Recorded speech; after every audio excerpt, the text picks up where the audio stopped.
It is Monday, January 4. Welcome to CGN News. 4 cases of the mutant strain of COVID-19 that recently surfaced in the United Kingdom have been confirmed in Jamaica. Health Minister Dr. Christopher Tufton gave the update on Saturday and stressed that the government was taking all the necessary precautions to keep it under control.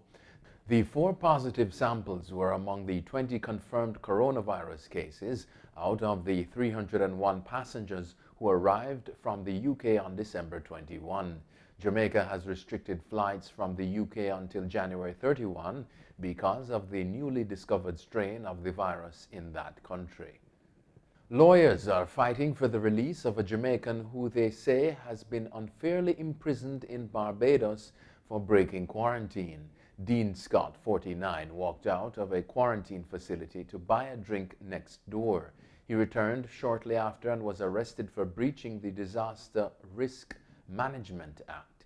Scott told the judge that he was never informed that he could not go on the road by officials at the facility, Barbados Today reported. He was fined $6,000 and was immediately imprisoned because he didn't have the money. Scott's lawyer told the Sunday Gleaner that tourists flouting COVID-19 protocols are given time to pay their fines. The Jamaican is being held in a prison known as a super spreader of the virus. The star of popular British dating reality series Love Island has been charged with breaching COVID-19 protocols after she and her COVID-positive boyfriend tried to flee Barbados. Zara Holland, the former Miss England, and her boyfriend Elliot Love were arrested at Grantley Adams International Airport last week. The duo breached their quarantine conditions to remain at the Sugar Bay Resort Hotel when Love tested positive for the virus last Tuesday. The couple allegedly took a taxi to the airport and tried to book a flight back to the UK aboard British Airways.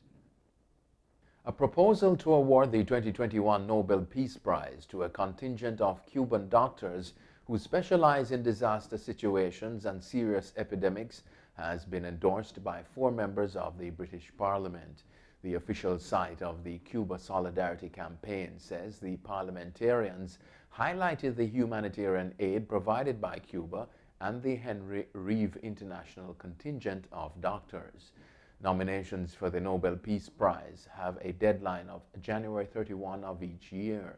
The doctors have saved thousands of lives in Africa, Latin America, the Caribbean, and Asia, which has been hit by earthquakes, hurricanes, floods, and epidemics. Cayman Islands Premier Alden McLaughlin says the country will be reopening its border to tourists in March. The Premier, in his New Year's message, said that with the expected arrival of coronavirus vaccines this week, the country's most vulnerable will be protected, and based on this, the borders can reopen in the coming months. He, however, stated that all visitors must be vaccinated and provide a negative COVID-19 test, or they will be required to quarantine. Face-to-face services at churches, mosques, and other places of worship across Barbados will be discontinued with immediate effect. The announcement was made Saturday following a meeting with the Barbados Evangelical Association, the Barbados Christian Council, and the Barbados Muslim Association with Prime Minister Mia Mottley. The decision was made out of an abundance of caution and in the interest of protecting the health of the country. The leadership of the organizations have called on the heads of churches and mosques to revert to virtual services where possible. The police in Queens, New York are searching for a motorist who was involved in a collision that claimed the lives of a Jamaican couple on New Year's Day. The deceased have been identified as 60-year-old Thelma Reed and 57-year-old Donovan Gibbon. One other person was injured. Reports are that about 5 a.m. the couple was traveling in Far Rockaway when their sedan was hit by a pickup truck. The police say medics found the pair unconscious and unresponsive with head and body trauma. They died at St. John's Episcopal Hospital. The driver of the pickup truck fled the scene. Overseas now, the Soho Karen, who police said assaulted a black teen, she falsely accused of taking her cell phone, in a New York City hotel last week Sunday has been identified. NYPD sources told the New York Post that the suspect is 22-year-old Maya Ponsetto. Surveillance footage of the incident released on Wednesday showed the woman tackling 14-year-old Keon Harold Jr. to the ground. The teenager, who is black, is the son of jazz trumpeter Keon Harold.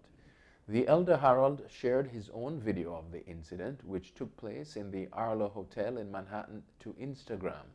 The clip has since been viewed almost 3 million times. U.S. President Donald Trump has been recorded urging Georgia's top election official to find enough votes to overturn the election result. Quote, "I just want to find 11,780 votes," end quote, Trump told Republican Secretary of State Brad Raffensperger in a recording released by the Washington Post. Raffensperger is heard replying that Georgia's results are correct. That was the latest step in an unprecedented effort by a sitting president to pressure a state official to reverse the outcome of a free and fair election that he lost. Joe Biden won Georgia alongside other swing states, winning 306 electoral college votes to Trump's 232. Vice President-elect Kamala Harris called Trump's comments, quote, "a bold abuse of power." Wikileaks founder Julian Assange cannot be extradited to the United States, a court in London has ruled. The judge blocked the request because of concerns over Assange's mental health and risk of suicide in the U.S. The 49-year-old is wanted over the publication of thousands of classified documents in 2010 and 2011. The U.S. claims the leaks broke the law and endangered lives. Assange has fought the extradition and says the case is politically motivated.